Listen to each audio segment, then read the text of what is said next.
India is certainly a buzzword in the West, no doubt about it. China no longer is that buzzword for the music industry. It's a song trading based economy is dead. You're seeing that in Bollywood. A lot of the younger kids today who just pretty much born yesterday, 2 years in the business, have no idea what they're mentioning. Labels are dead, musician bad, this because but I think it's sometimes it's like the Insta generation, right? You only crib and you cry. Our jobs as record labels are not here for good music or bad music. I don't think there's any label that says hum bol rahe hai, wahi kar lijiye. The song is the bap. It's your art, it's my money. The Indian music industry has had between 0 and 2% growth this year from last 8 years of 20% year on year. What does that tell you? That this is not a business model failure. It's a failure of the creative system. The only people who were crafting hits that resonated, became catalog items, are still Bollywood. Who do you think is responsible for this decline in the supply of great Hindi film songs? Do you I think? think only one truth exists: the audiences move on. The film industry is what it is, and they will always be what it is. They will always be repetitive in nature, right? And now what you have is this whole thing of multiple composers. The soul of a film is lost. You've got 20 films on hand. You are unable to even give a soundtrack out till the day of the shoot, correct? And that itself to me is a problem. The second part, you look at the song, they all sound the same.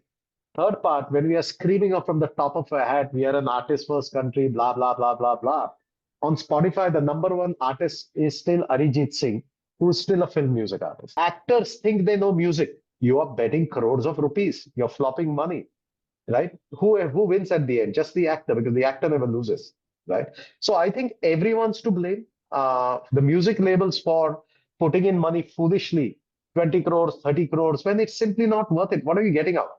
I think in the case of Ayushmann, he was always a singer and an actor, to give him due credit.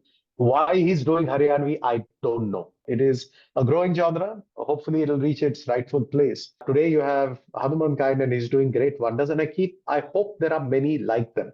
The award that I got is for a whole bunch of us trying to do the same thing. Punjabi is and was always mainstream.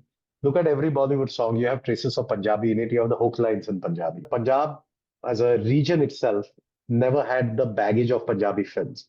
So you're only talking about artists, and there is so much talent in that place. You know, the amount of money artists are making, each show is anywhere from 10 lakhs all the way to 10 crores. I think Taylor's success in monetary terms would be way bigger than Michael Jackson. Mandar Thakur, welcome to CNN News 18. Thank you. Mandar, Honored to be here. thank you, sir. Sir, you are, of course, the CEO of Times Music.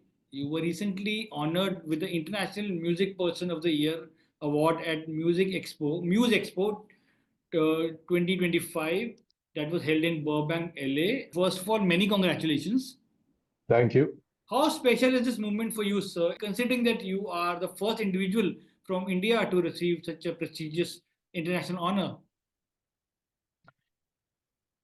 I think pretty special, because yes, certainly, as a award recipient, they certainly make you feel very, very, very special, because not only and it actually struck me more when I was on the stage there, not only as the first Indian, but I think also as the first Indian, South Asian, or Asian person. Nobody from Asia or India or China has been given that award. So I think they certainly make you feel special, um, because when you're there along with the officials and the mayors of the city and the founders of MUSEXPO and our board members from Primary Wave, and audience that is very, very curated and boutique, it certainly you feel special.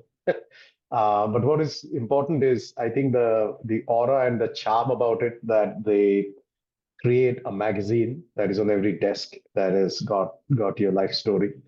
There's also a lovely plaque that has been put together, which has got traces of gold. It's the same plaque that the RIA uses when they award gold, bronze, silver, whatever, platinum discs to some of the biggest artists, and so on and so forth. But also, what is impressive, and I wish I could show you, is the proclamations from the city of Burbank, from the LA County Senate, signed by the senators and the mayor of Burbank. And like I said, they make you feel pretty special about it. But I think in a sort of philosophical way, I've always believed that it's not about the award as much as about who gives the award, right? That is a special thing about it because awards are a joke. I have never accepted them, and neither do I believe. But the fact of the matter is that it's who gives the award and for what it's critical. So this is firstly given by Sat Bisla, founder of MUSEXPO, who's I think a second or third generation Indian himself, but possibly the most connected person in the music business who's got a background in A&R. It's Los Angeles, and what he does at MUSEXPO really started from a little dinner that he put together with Dave Holmes, who used to be Coldplay's manager, and it morphed into this gathering of the music industry's elite, with LA being its epicenter. So it's really more about celebrating over anything else. So the award is special from the fact that it's gotten in from MUSEXPO and from the city of Burbank, which, as you may know, is called the media capital of the world. So every Hollywood, as you know, Hollywood is actually not where the Hollywood sign is, but it's in this sleepy little town, which is 10, 15 minutes away from the Los Angeles city area, called Burbank. And they Yeah, have majorly a lot of Hollywood studios are situated. everyone worth its salt is in Burbank. So, I mean, when I was a young kid, I used to look at cassette liner notes and be fascinated, right? And believe me, there was no radio, record companies, all of that. And you would see all of this saying Geffen Records, WA, blah, blah, blah, and would all have the Burbank address. So for me, life was a full circle of what I started off doing as a listener at the age of 17, 18, or 16. And then getting that place itself honoring you, it's such a momentous thing. So personally special, certainly, I think to represent the dreams of a lot of Indians and my peers at other music companies and the artists is certainly an honor. So it's one for all of us. Sure, sure. So, in today's ever evolving digital music landscape, where each new innovation present fresh challenges to the industry and artists alike, how has your label stayed ahead of the curve through your strategic decision making, especially with the rise of these numerous streaming platforms?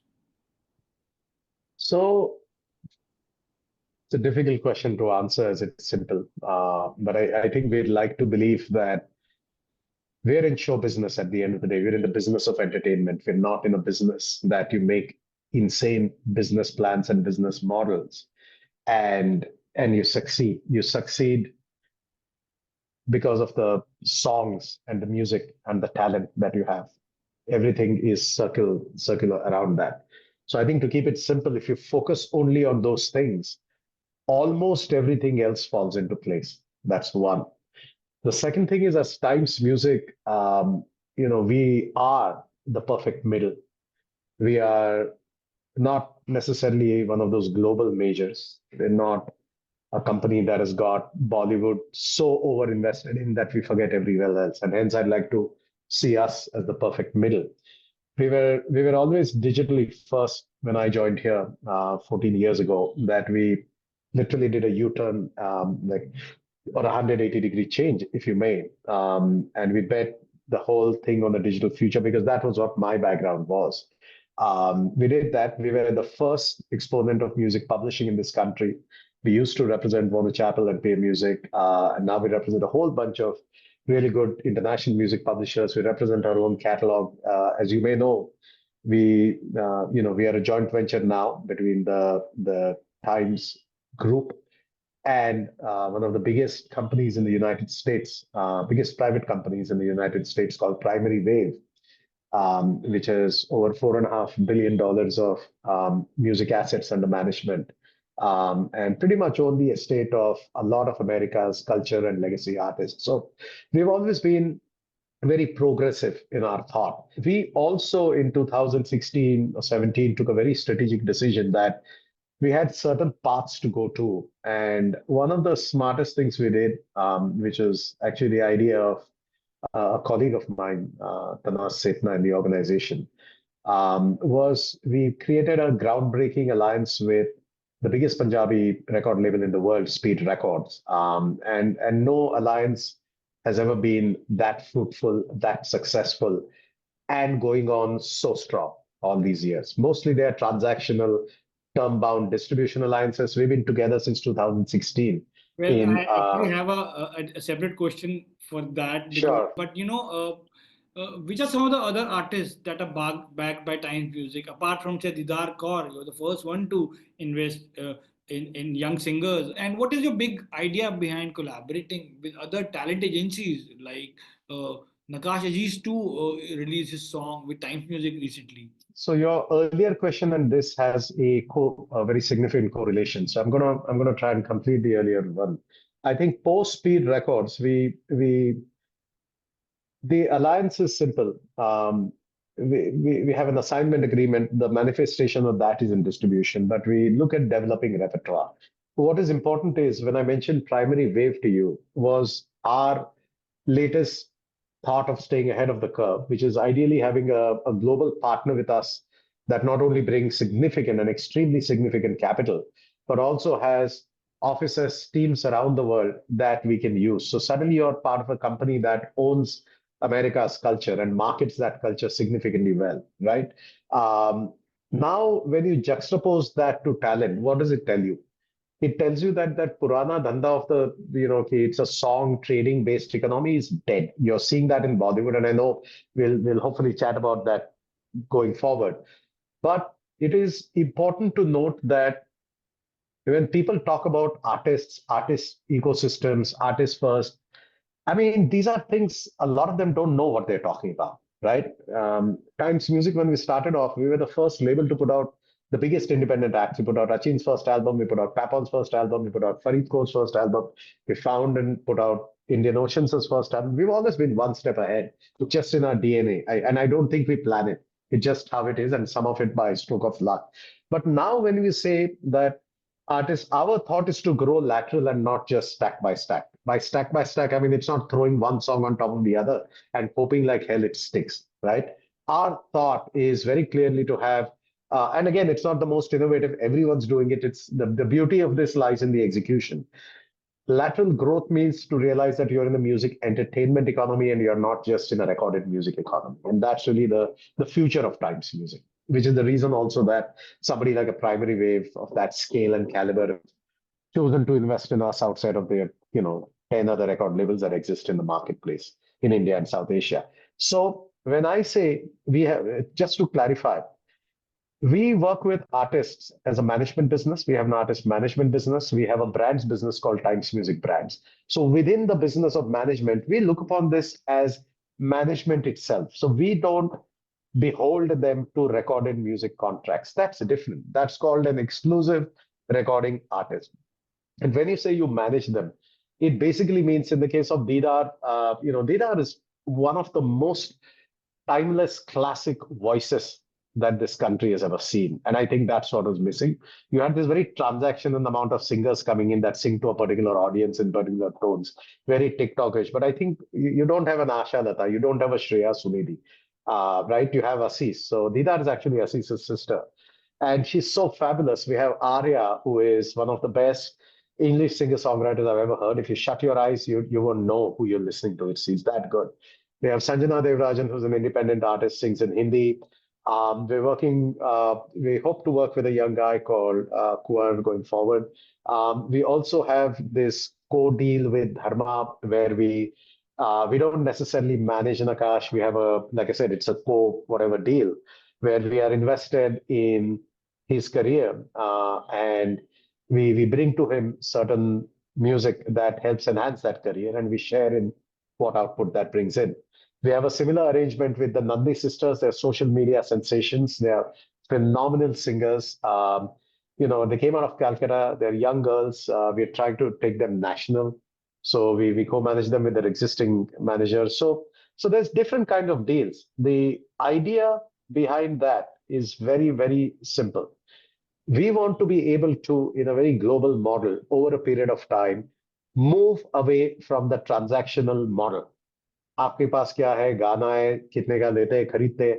I think that is stupid. That has aged and finished a long time back. So unless a track really blows us over, there is no compelling reason to do that. We will fast migrate to a model which is similar to the West, where we have our own artists and we will bet the whole house on them. Today I was actually recently speaking to a singer, and I asked her whether she feels that the role of a record label is more important than ever today, especially today when there are thousands of songs which are being released every day. There's a possibility, a good song likely to get lost in this when you have so many songs are coming out every day. Unlike 20 years ago when a song or album used to grow, she mentioned that music company can be a great support if they allow artists creative freedom. What are your thoughts on this perceived lack of trust between singers and music labels? Um, so firstly, you know, we your question is about the music business, but prior to that, I think we also shouldn't forget that we're all humans. And humans as a concept are myopic in nature. We see ourselves from our own frame. We see the world from our own window. We see the world from our own lens and our own selfish self-interest, right? So sometimes a lot of these scraps that go between artists and labels, they've existed for the last 100, 120, 140 years, right? Are that ever going to disappear? Oh, that would be such a foolish fallacy to think it would. And it's actually fun. The fact is that everyone has their place in an ecosystem. Everybody has a right to their opinion. And I think, like I said, everybody has a role, right? While the world is very, and I'm respectful to this talent who you mentioned that she brought up the thing because a lot of the younger kids today who just pretty much born yesterday, 2 years in the business, have no idea what they're mentioning. Labels are dead, musician bad, this because but I think it's like the Insta generation, right? You only crib and you cry, but you don't have any numbers as performance to show it. And I think our jobs as record labels are not here for good music or bad music. We are here to connect singer A or a product A to its audience, market it, and make some money off it. And we operate at a scale that means you can only play with a few. Now, coming to this specific, so I'm very, like I said, appreciative of the question this lady asked. This singer asked that if that's a lady, that if record labels allow artists to have freedom of expression, then I think the word allow is where this access lies in. Record labels, by inherent nature, are very different from each other. We all have different ears, we all have different business models. कोई film वाला है, कोई pop वाला है, कोई हजार चीजें करता है, which basically means all of us are not very good at knowing what music is going to work and not. Let's be very absolutely clear that no individual in their right mind, right, and in their sane mind should understand that success comes because they know what will work. Why, like I said, I'm appreciative is that it's not about allowing freedom, right? It's not about allowing you to do your own. जब भी आप गाना बनाते हो film में तो दूसरा कोई लेके ही आता है ना, right? If that is the North Star, the track, it's not about who does it. It's not about a singer, it's not about a label. We are in the business. Artists are in a variety of businesses. They could be composers, they could be singers. They may be there just for self-fulfillment. They may be there for self-expression. We are not interested in all of the above. We are interested in talent and artists that need to make a successful living and create songs and hits, period. That's it. We are not here to promote arts, culture, so on and so forth. The byproduct of what we do promotes arts and culture. So it's the same way that an artist allows us to make a decision is the same way we allow the artist to make a decision. It's a two-way street. I don't think there's any label that says hum bol rahe hain, wahi kar lijiye. An artist allows us to make a decision is the same way we allow the artist to make a decision. It's a two-way street. I don't think there's any label that says hum bol rahe hain, wahi kar lijiye. Why would a label pay you valuable consideration if they had? You may as well get AI to do it, right? So to me personally, and I can't speak for all the labels, the song is the BAP. It's the North Star. If there are suggestions, we do it. So it's not about my freedom or your freedom. It's your art, it's my money. We both need to come to an understanding of what we are trying to create, where we are going. I'm not coming to you as an artist to say, आपके गाने अच्छे गाने लगे तो आप कर लो ना जो करना है अगर अच्छे नहीं लगे तो of course I'm in my right mind I will suggest some changes up to you to take it or no and if you don't take it it's up to me to work with you or not so it's all a very transient thing there's no right or wrong in this. Reason being, so many artists today are introducing and launching their own music label, and that's why I asked, because I see a larger role of music companies today. They can perhaps make us average, not average, but a good song, a great song by marketing it well and giving a right positioning. Do you think industry is in need for a stronger A&R leadership to bring back the musical magic? You might have a talent, but you need a bouncing board who can tell that okay, this song will work. Do you think industry? Absolutely. This is a creative industry, right? We stand at the intersection of creativity and commerce. People who lead it, they don't need to be musicians. That's stupid to think that. It's like, the head of a film studio needs to be a filmmaker. No. But you need to have cultural sensibilities that are able to understand what needs to get done and what to bet on, right? And you need to, if you are creative by nature, that's good enough. So to that answer, A&R, yes. But the question is, what is A&R? Right? 90% of the time, most people don't understand what is A&R. A&R effectively is artists and repertoire matching both. Again, the song is a separate living being on its own. And the artist, they don't need to be together. Great A&R people help artists bridge that gap. Great A&R people help publishers and composers reach the right artist who can benefit from the song. That by itself is a job of A&R, and the fact that A&R are champions of that artists in the record label universe. We have very good people in the industry. There are of course legends like Atul Churamani. We have very good people in our own team.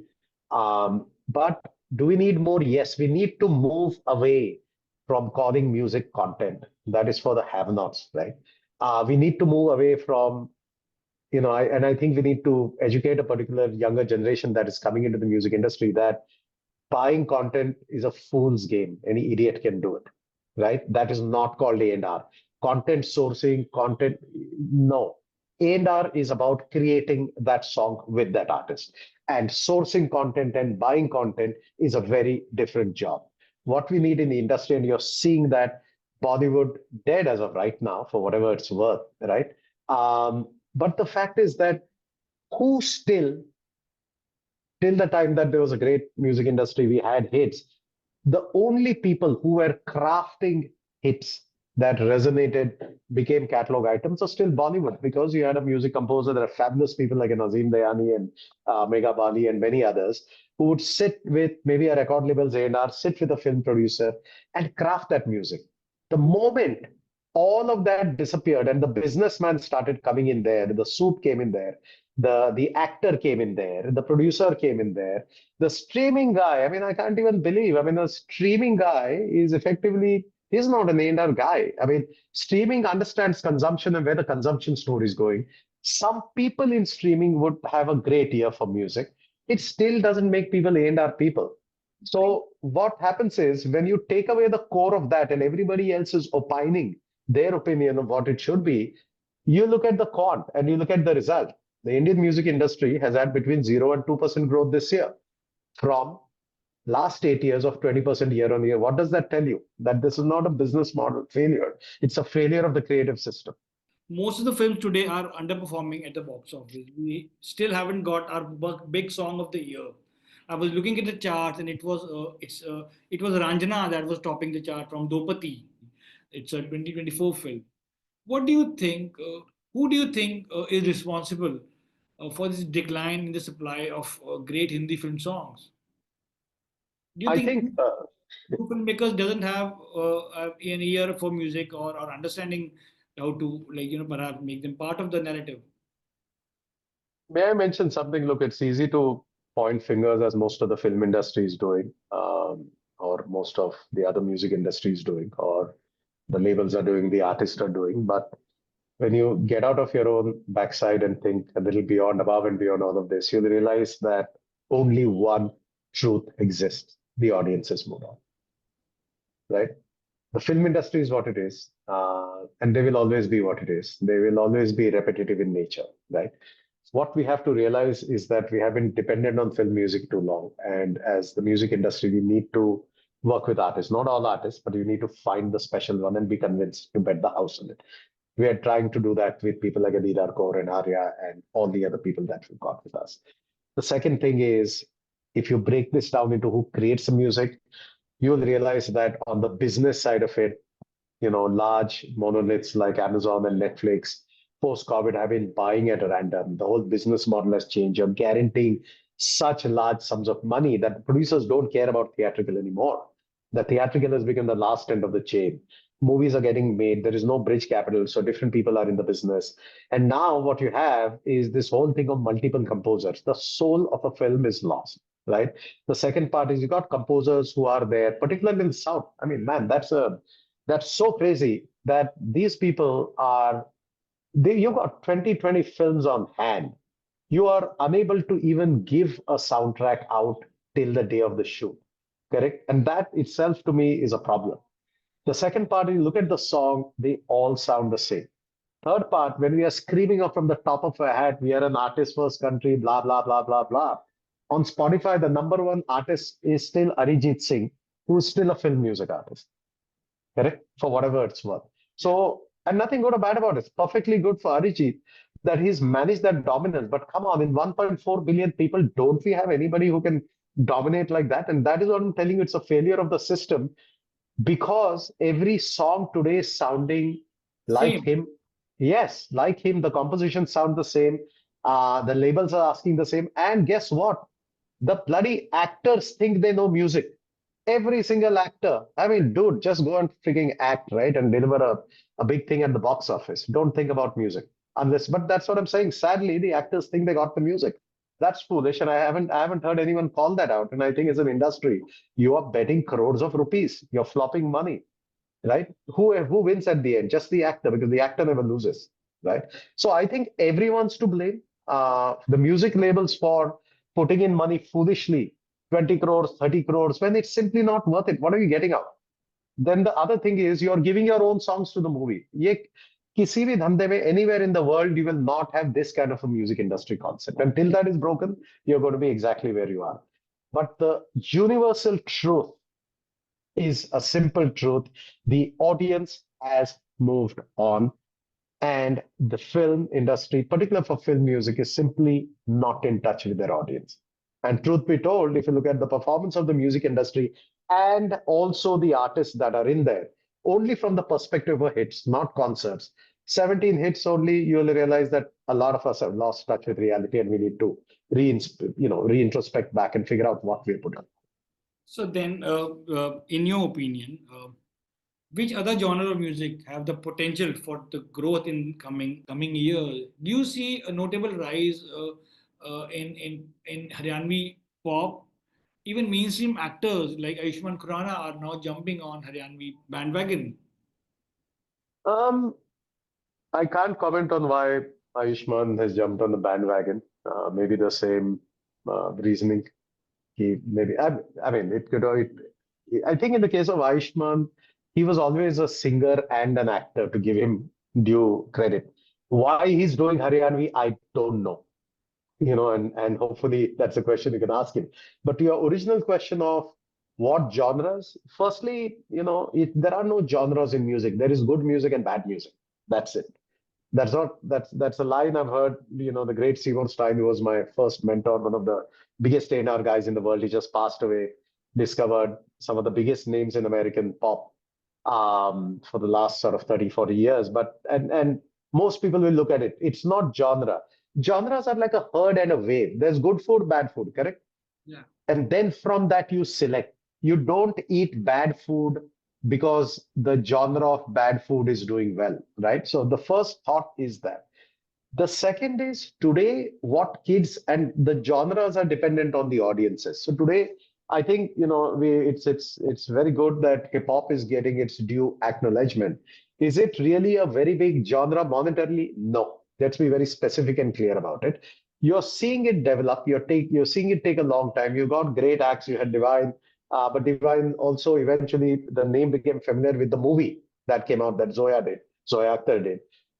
Today you have Hanuman Kind and he's doing great wonders. And I hope there are many like them, Yeah. right? And that's why I said earlier that the award that I got is for a whole bunch of us trying to do the same thing. But in all of this, let's not sort of lose sight of the forest for the trees that we say genre chalu hai, language chalu hai, that if you forget a good song from a bad song. Now, particularly on Haryanvi, let me be very specific. Bhojpuri and is a market that we got into last and we got out first, right? Because it's to us, it's a language that few play. It's like a car that continuously needs to guzzle fuel. It's dependent on 4 or 5 artists who are releasing two, three, three, five songs in a month with different labels. It's something that you have to decide what you're in and what you're not.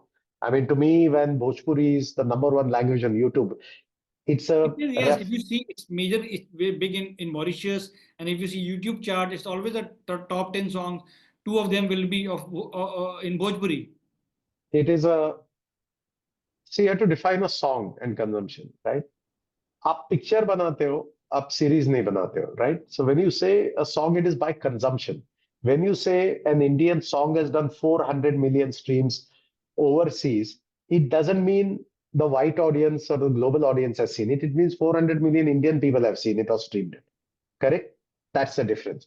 As a language, it's big. It doesn't mean Bhojpuri music is number. You still have Bollywood and Punjabi music that trump everything else, right?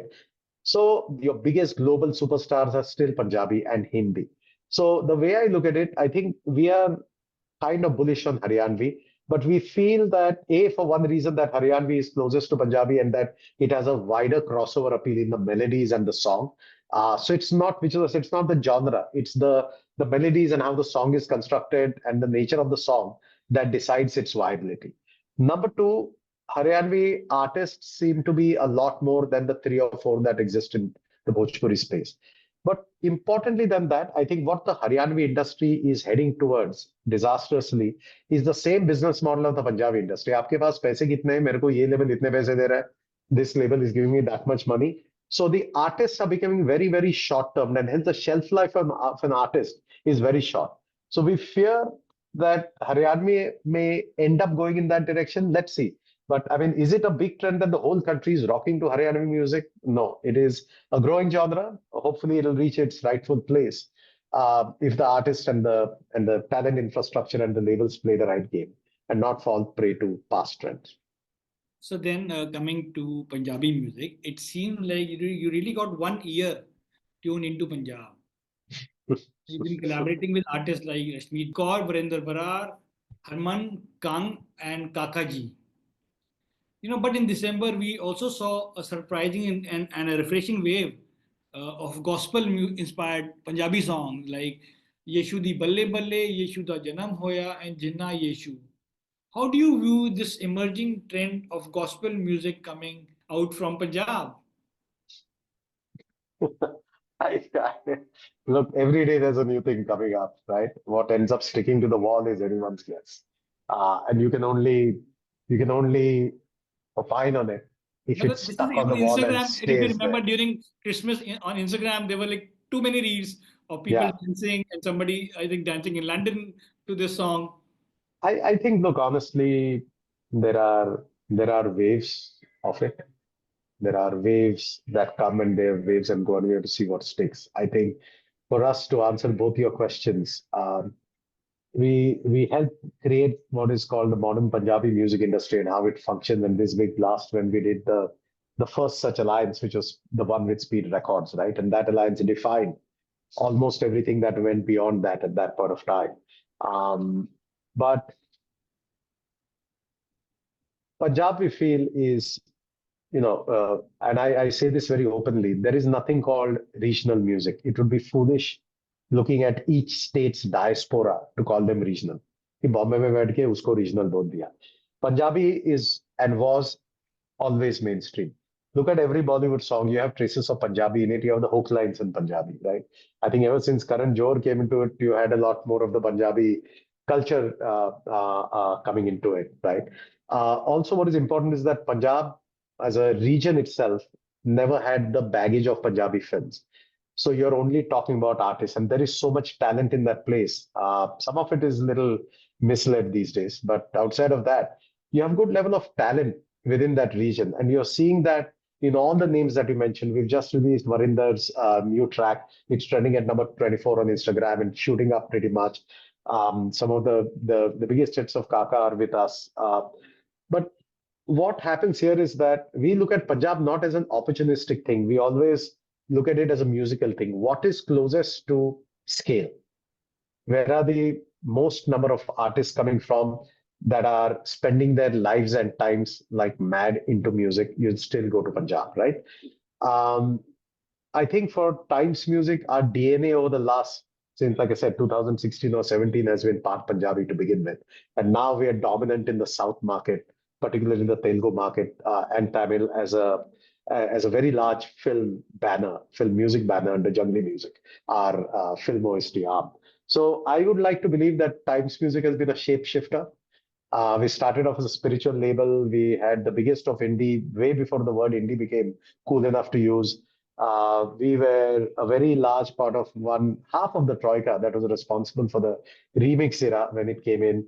We created IPs like War of the DJs. We then moved on. We did films occasionally. Then we moved on into what people now say non-film. Then we became Punjabi.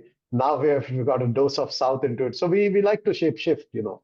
What you may not know is that we're actually pretty big in the Bengal and Assam areas as well. We're one of the market leaders. It's just that the Bengal and Assam region is not as glamorous as the Punjabi region and is not as talked about as Haryanvi because of the scale and the population. But to us, all forms of music are important. To me, it's no language. It's just the hit and the song and the talent that counts. We often hear about delusional demands from some actors when it comes Yeah, to fees. But do you think even certain music stars are no different today? Like you've been part of this industry for many decades now. How do you deal with such situations? I've heard Punjabi pop stars are demanding over 25 lakh, 30 lakh per song. Is this sustainable in this industry? I think your information, Vishal, is a little outdated.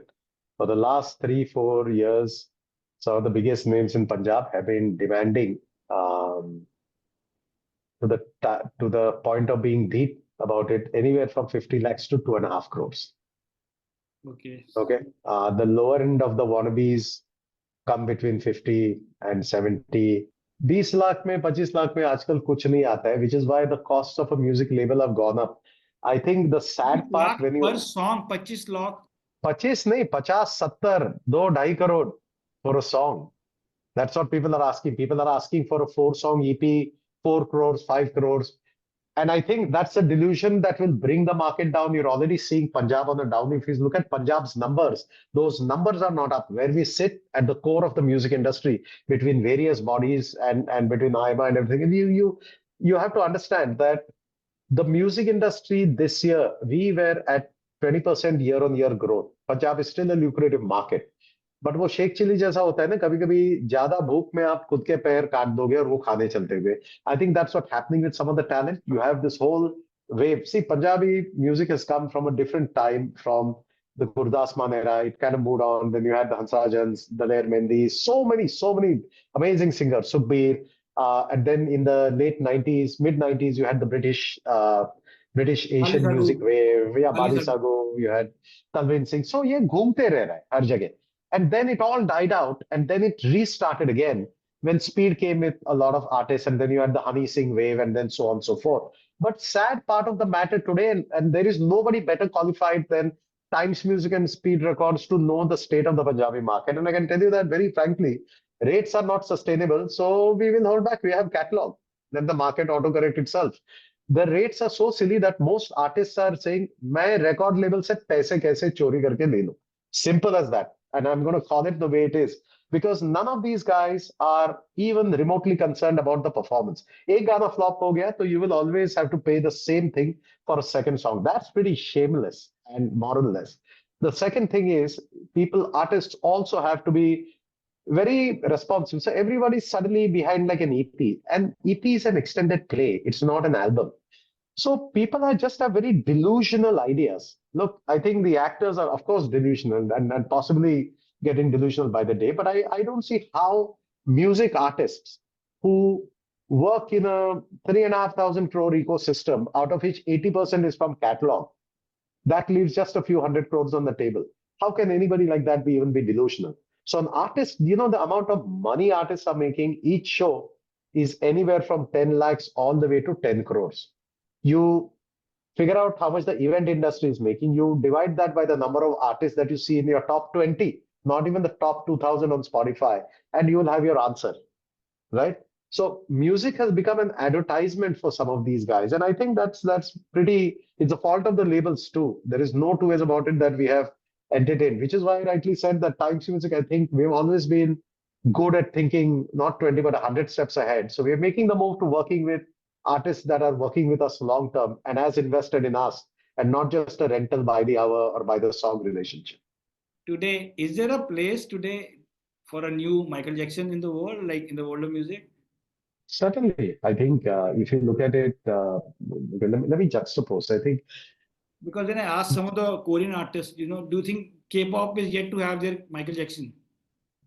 I Like, think so. The question I want to ask you is why one Michael Jackson and why not many, right? I think the question is in that time in the world, there was a Michael Jackson, there was a Madonna, there were fewer artists, and hence uh, there wasn't bombardment of media and social media. So the artist became the persona. Michael is a legend, it's a persona, right? It's like how our partners at Primary Wave own the estates of the biggest legendary artists in the world because uh, those artists are personalities by themselves. They've grown over the songs, right? Likewise, today, I think you need to spend a legacy and a lifetime to be called a persona like that.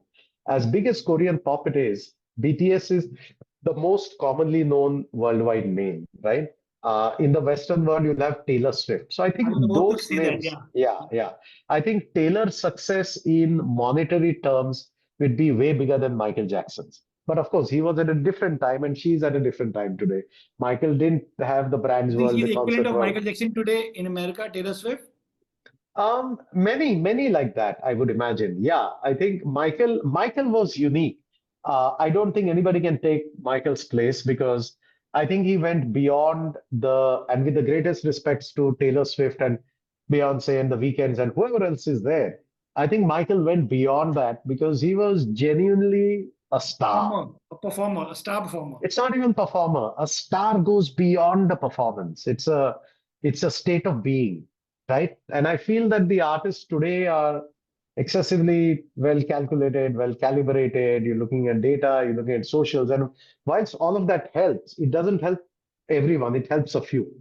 So I think if you ask me at a broad level, apple to apple in quant, is there somebody who would replicate the success of Michael Jackson monetarily? Yes, of course, Taylor is.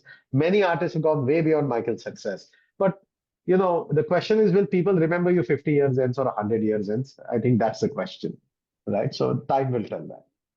And finally, sir, we saw Hanuman Kind performing at Coachella recently, a big moment for Indian hip hop on the global stage. Given your strong presence in the world of music, did you notice a growing interest in India and Indian artists during your time in America, or even in your conversations with US-based labels? Are these labels looking at India differently, more than just a market now? So India is certainly a buzzword in the West, no doubt about it. It's also because China no longer is that buzzword for the music industry because it was all China, China, China earlier.